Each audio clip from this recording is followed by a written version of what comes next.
ओम श्री गणेशाय नमः। श्री मारुति स्तोत्र।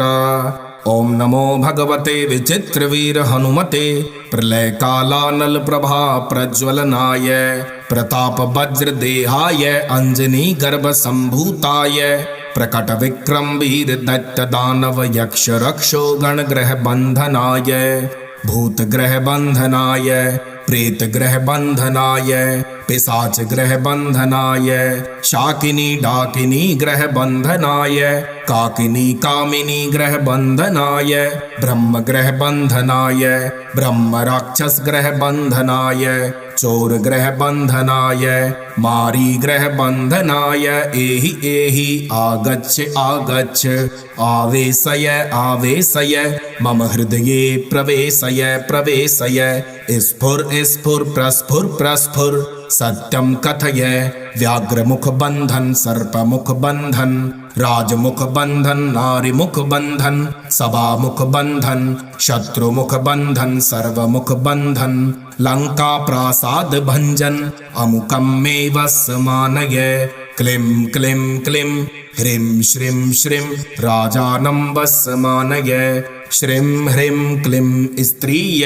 आकर्षय आकर्षय शत्रून् मर्दय मर्दय मारय मारय चूर्णय चूर्णय खे खे श्रीरामचन्द्राज्ञा मम कार्य सिद्धिं कुरु कुरु। ओम ह्रां ह्रीं ह्रूं ह्रैं ह्रौं ह्रः फट् स्वाहा। विचित्रवीर हनुमत मम सर्वशत्रून् भस्मी कुरु कुरु। हन हन हुं फट् स्वाहा। एकादश शतवारं जपित्वा सर्वशत्रून् वस्मानयति नान्यथा इति श्री मारुति स्तोत्रम। श्री विचित्रवीर हनुमते चरण अर्पणम् अस्तु। ओम नमो भगवते विचित्रवीर हनुमते प्रलय कालानल प्रभा प्रज्वलनाय प्रताप वज्र देहाय अंजनी गर्भ संभूताय प्रकट विक्रम वीर दैत्य दानव यक्ष रक्षो गण ग्रह बंधनाय भूत ग्रह बंधनाय प्रेत ग्रह बंधनाय पिशाच ग्रह बंधनाय शाकिनी डाकिनी ग्रह बंधनाय काकिनी कामिनी ग्रह बंधनाय ब्रह्म ग्रह बंधनाय ब्रह्म राक्षस ग्रह बंधनाय चोर ग्रह बंधनाय मारी ग्रह बंधनाय एहि एहि आगच्छ आगच्छ आवेशय आवेशय मम हृदये प्रवेशय प्रवेशय स्फुर स्फुर प्रस्फुर प्रस्फुर सत्यम कथय व्याघ्रमुख बंधन सर्पमुख बंधन राजमुख बंधन नारीमुख बंधन सभामुख बंधन शत्रुमुख बंधन सर्वमुख बंधन लंका प्रासाद भंजन अमुकम मे वस्मानय क्लीं क्लीं क्लीं ह्रीं श्रीं श्रीं राजानं वस्मानय श्रीं ह्रीं क्लीं स्त्रीय आकर्षय आकर्षय शत्रून् मर्दय मर्दय मारय मारय चूर्णय चूर्णय खे खे श्रीरामचन्द्राज्ञा मम कार्य सिद्धिं कुरु कुरु। ओम ह्रां ह्रीं ह्रूं ह्रैं ह्रौं ह्रः फट् स्वाहा। विचित्रवीर हनुमत मम सर्वशत्रून् भस्मी कुरु कुरु। हन हन हुं फट् स्वाहा। एकादश शतवारं जपित्वा सर्वशत्रून् वस्मानयति नान्यथा इति श्री मारुति स्तोत्रम। श्री विचित्रवीर हनुमते चरण अर्पणम् अस्तु। ओम नमो भगवते विचित्रवीर हनुमते प्रलय कालानल प्रभा प्रज्वलनाय प्रताप वज्र देहाय अंजनी गर्भ संभूताय प्रकट विक्रम वीर दैत्य दानव यक्ष रक्षो गण ग्रह बंधनाय भूत ग्रह बंधनाय प्रेत ग्रह बंधनाय पिशाच ग्रह बंधनाय शाकिनी डाकिनी ग्रह बंधनाय काकिनी कामिनी ग्रह बंधनाय ब्रह्म ग्रह बंधनाय ब्रह्म राक्षस ग्रह बंधनाय चोर ग्रह बंधनाय मारी ग्रह बंधनाय एहि एहि आगच्छ आगच्छ आवेशय आवेशय मम हृदये प्रवेशय प्रवेशय स्फुर स्फुर प्रस्फुर प्रस्फुर सत्यम कथय व्याघ्रमुख बंधन सर्पमुख बंधन राजमुख बंधन नारीमुख बंधन सभामुख बंधन शत्रुमुख बंधन सर्वमुख बंधन लंका प्रासाद भंजन अमुकम मे वस्मानय क्लीं क्लीं क्लीं ह्रीं श्रीं श्रीं राजानं वस्मानय श्रीं ह्रीं क्लीं स्त्रीय आकर्षय आकर्षय शत्रून् मर्दय मर्दय मारय मारय चूर्णय चूर्णय खे खे श्रीरामचन्द्राज्ञा मम कार्य सिद्धिं कुरु कुरु ओम ह्रां ह्रीं ह्रूं ह्रै ह्रौं ह्रः फट् स्वाहा विचित्रवीर हनुमत् मम सर्वशत्रून् भस्मी कुरु कुरु हन हन हुं फट् स्वाहा एकादश शतवारं जपित्वा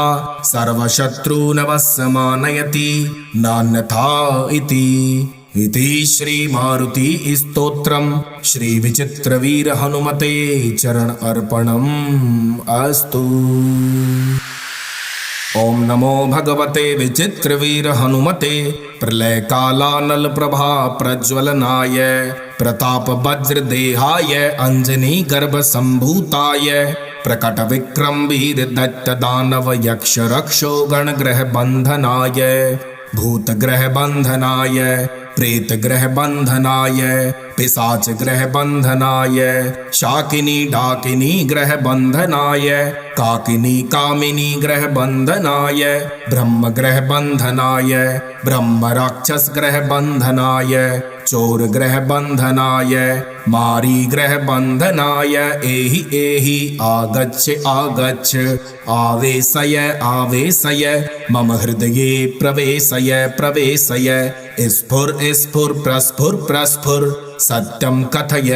व्याघ्रमुख बंधन सर्पमुख बंधन राजमुख बंधन नारीमुख बंधन सभामुख बंधन शत्रुमुख बंधन सर्वमुख बंधन लंका प्रासाद भंजन अमुकम मे वस्मानय क्लीं क्लीं क्लीं ह्रीं श्रीं श्रीं राजानं वस्मानय श्रीं ह्रीं क्लीं स्त्रीय आकर्षय आकर्षय शत्रून् मर्दय मर्दय मारय मारय चूर्णय चूर्णय खे खे श्रीरामचन्द्राज्ञा मम कार्य सिद्धिं कुरु कुरु ओम ह्रां ह्रीं ह्रूं ह्रै ह्रौं ह्रः फट् स्वाहा विचित्रवीर हनुमत् मम सर्वशत्रून् भस्मी कुरु कुरु हन हन हुं फट् स्वाहा एकादश शतवारं जपित्वा सर्वशत्रून् वस्मानयति नान्यथा इति श्री मारुति स्तोत्रम श्री विचित्रवीर हनुमते चरण अर्पणम अस्तु। ओम नमो भगवते विचित्रवीर हनुमते प्रलय कालानल प्रभा प्रज्वलनाय प्रताप वज्र देहाय अंजनी गर्भ संभूताय प्रकट विक्रम वीर दत्त दानव यक्ष रक्षो गण ग्रह बंधनाय भूत ग्रह बंधनाय प्रेत ग्रह बंधनाय पिशाच ग्रह बंधनाय शाकिनी डाकिनी ग्रह बंधनाय काकिनी कामिनी ग्रह बंधनाय ब्रह्म ग्रह बंधनाय ब्रह्म राक्षस ग्रह बंधनाय चोर ग्रह बंधनाय मारी ग्रह बंधनाय एहि एहि आगच्छ आगच्छ आवेशय आवेशय मम हृदये प्रवेशय प्रवेशय स्फुर स्फुर प्रस्फुर प्रस्फुर सत्यम कथय व्याघ्रमुख बंधन सर्पमुख बंधन राजमुख बंधन नारीमुख बंधन सभामुख बंधन शत्रुमुख बंधन सर्वमुख बंधन लंका प्रासाद भंजन अमुकम मे वस्मानय क्लीं क्लीं क्लीं ह्रीं श्रीं श्रीं राजानं वस्मानय श्रीं ह्रीं क्लीं स्त्रीय आकर्षय आकर्षय शत्रून् मर्दय मर्दय मारय मारय चूर्णय चूर्णय खे खे श्रीरामचन्द्राज्ञा मम कार्य सिद्धिं कुरु कुरु। ॐ ह्रां ह्रीं ह्रूं ह्रैं ह्रौं ह्रः फट् स्वाहा। विचित्रवीर हनुमत् मम सर्वशत्रून् भस्मी कुरु कुरु। हन हन हुं फट् स्वाहा। 11 शतवारं जपित्वा सर्वशत्रून् वस्मानयति नान्यथा इति श्री मारुति स्तोत्रम श्री विचित्रवीर हनुमते चरण अर्पणम अस्तु। ओम नमो भगवते विचित्रवीर हनुमते प्रलय कालानल प्रभा प्रज्वलनाय प्रताप वज्र देहाय अंजनी गर्भ संभूताय प्रकट विक्रम वीर दैत्य दानव यक्ष रक्षो गण ग्रह बंधनाय भूत ग्रह बंधनाय प्रेत ग्रह बंधनाय पिशाच ग्रह बंधनाय शाकिनी डाकिनी ग्रह बंधनाय काकिनी कामिनी ग्रह बंधनाय ब्रह्म ग्रह बंधनाय ब्रह्म राक्षस ग्रह बंधनाय चोर ग्रह बंधनाय मारी ग्रह बंधनाय एहि एहि आगच्छ आगच्छ आवेशय आवेशय मम हृदये प्रवेशय प्रवेशय स्फुर स्फुर प्रस्फुर प्रस्फुर सत्यं कथय व्याघ्रमुख बंधन सर्पमुख बंधन राजमुख बंधन नारीमुख बंधन सभामुख बंधन शत्रुमुख बंधन सर्वमुख बंधन लंका प्रासाद भंजन अमुकं मे वस्मानय क्लीं क्लीं क्लीं ह्रीं श्रीं श्रीं राजानं वस्मानय श्रीं ह्रीं क्लीं स्त्रीय आकर्षय आकर्षय शत्रून् मर्दय मर्दय मारय मारय चूर्णय चूर्णय खे खे श्रीरामचन्द्राज्ञा मम कार्य सिद्धिं कुरु कुरु। ॐ ह्रां ह्रीं ह्रूं ह्रैं ह्रौं ह्रः फट् स्वाहा। विचित्रवीर हनुमत् मम सर्वशत्रून् भस्मी कुरु कुरु। हन हन हुं फट् स्वाहा। 11 शतवारं जपित्वा सर्वशत्रून् वस्मानयति नान्यथा इति श्री मारुति स्तोत्रम श्री विचित्रवीर हनुमते चरण अर्पणम अस्तु। ओम नमो भगवते विचित्रवीर हनुमते प्रलय कालानल प्रभा प्रज्वलनाय प्रताप वज्र देहाय अंजनी गर्भ संभूताय प्रकट विक्रम वीर दैत्य दानव यक्ष रक्षो गण ग्रह बंधनाय भूत ग्रह बंधनाय प्रेत ग्रह बंधनाय पिशाच ग्रह बंधनाय शाकिनी डाकिनी ग्रह बंधनाय काकिनी कामिनी ग्रह बंधनाय ब्रह्म ग्रह बंधनाय ब्रह्म राक्षस ग्रह बंधनाय चोर ग्रह बंधनाय मारी ग्रह बंधनाय एहि एहि आगच्छ आगच्छ आवेशय आवेशय मम हृदये प्रवेशय प्रवेशय स्फुर स्फुर प्रस्फुर प्रस्फुर सत्यं कथय व्याघ्रमुख बंधन सर्पमुख बंधन राजमुख बंधन नारीमुख बंधन सभामुख बंधन शत्रुमुख बंधन सर्वमुख बंधन लंका प्रासाद भंजन अमुकं मे वस्मानय क्लीं क्लीं क्लीं ह्रीं श्रीं श्रीं राजानं वस्मानय श्रीं ह्रीं क्लीं स्त्रीय आकर्षय आकर्षय शत्रून् मर्दय मर्दय मारय मारय चूर्णय चूर्णय खे खे श्रीरामचन्द्राज्ञा मम कार्य सिद्धिं कुरु कुरु। ॐ ह्रां ह्रीं ह्रूं ह्रैं ह्रौं ह्रः फट् स्वाहा। विचित्रवीर हनुमत् मम सर्वशत्रून् भस्मी कुरु कुरु। हन हन हुं फट् स्वाहा। 11 शतवारं जपित्वा सर्वशत्रून् वस्मानयति नान्यथा इति श्री मारुति स्तोत्रम श्री विचित्रवीर हनुमते चरण अर्पणम अस्तु। ओम नमो भगवते विचित्रवीर हनुमते प्रलयकालानल प्रभा प्रज्वलनाय प्रताप वज्र देहाय अंजनी गर्भ संभूताय प्रकट विक्रम वीर दैत्य दानव यक्ष रक्षो गण ग्रह बंधनाय भूत ग्रह बंधनाय प्रेत ग्रह बंधनाय पिशाच ग्रह बंधनाय शाकिनी डाकिनी ग्रह बंधनाय काकिनी कामिनी ग्रह बंधनाय ब्रह्म ग्रह बंधनाय ब्रह्म राक्षस ग्रह बंधनाय चोर ग्रह बंधनाय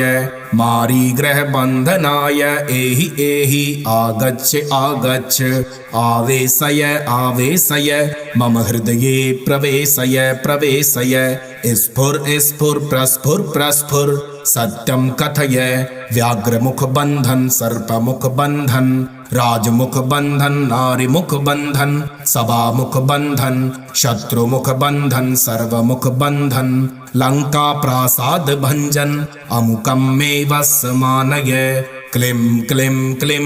ह्रीं श्रीं श्रीं राजानं वस्मानय श्रीं ह्रीं क्लीं स्त्रीय आकर्षय आकर्षय शत्रून् मर्दय मर्दय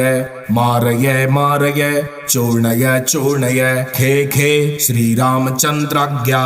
मम कार्य सिद्धिं कुरु कुरु ओम ह्रां ह्रीं ह्रूं ह्रै ह्रौं ह्रः फट् स्वाहा विचित्रवीर हनुमत् मम सर्वशत्रून् भस्मी कुरु कुरु हन हन हुं फट् स्वाहा एकादश शतवारं जपित्वा सर्वशत्रून् वस्मानयति नान्यथा इति श्री मारुति स्तोत्रम श्री विचित्रवीर हनुमते चरण अर्पणम अस्तु।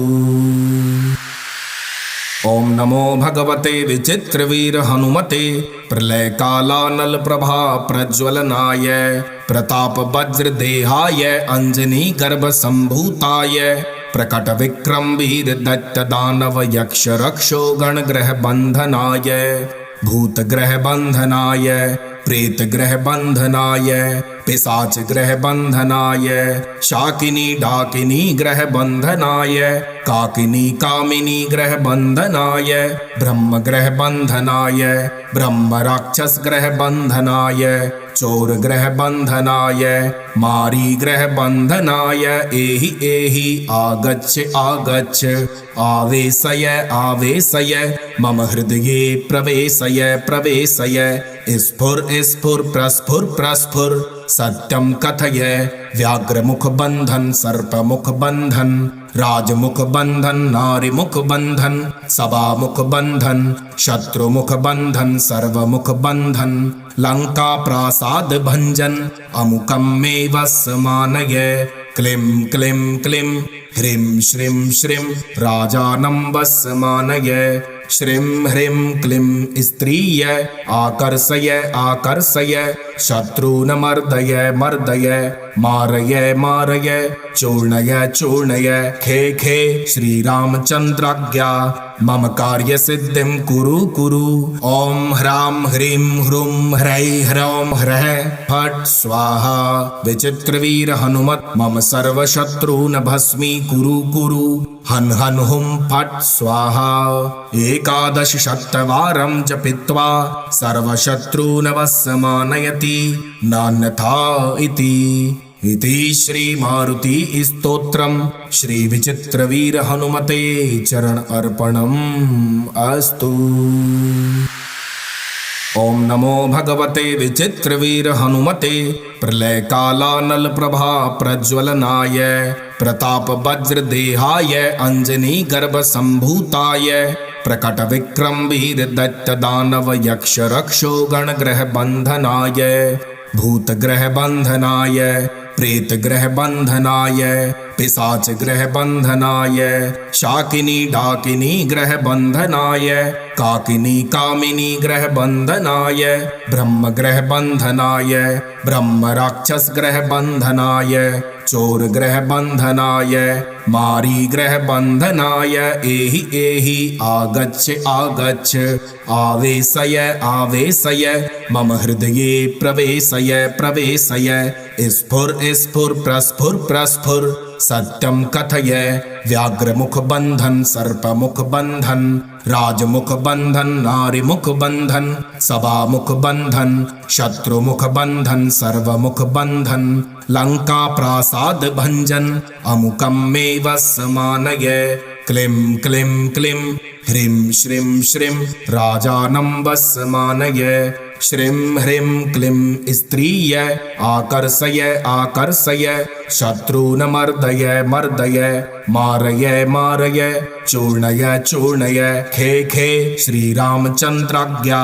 मम कार्य सिद्धिं कुरु कुरु ओम ह्रां ह्रीं ह्रूं ह्रैं ह्रौं ह्रः फट् स्वाहा विचित्रवीर हनुमत मम सर्वशत्रून् भस्मी कुरु कुरु हन हन हुं फट् स्वाहा एकादश शतवारं जपित्वा सर्वशत्रून् वस्मानयति नान्यथा इति श्री मारुति स्तोत्रम श्री विचित्रवीर हनुमते चरण अर्पणम् अस्तु।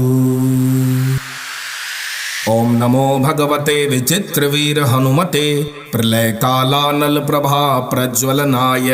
प्रताप वज्र देहाय अंजनी गर्भ संभूताय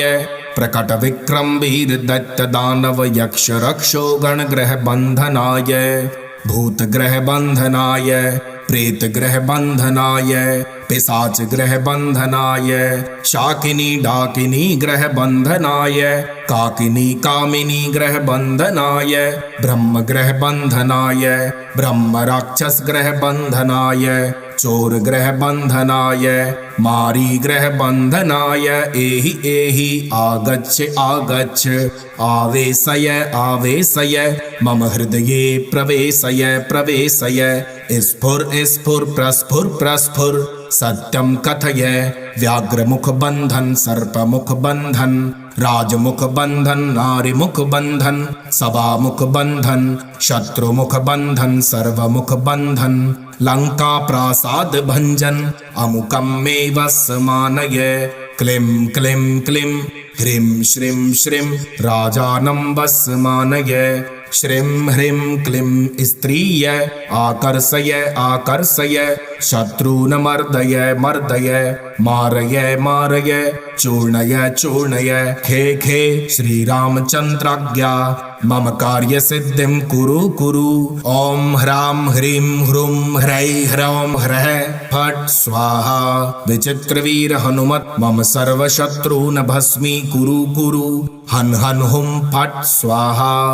एकादश शतवारं जपित्वा सर्वशत्रून् वस्मानयति नान्यथा इति श्री मारुति स्तोत्रम श्री विचित्रवीर हनुमते चरण अर्पणम् अस्तु।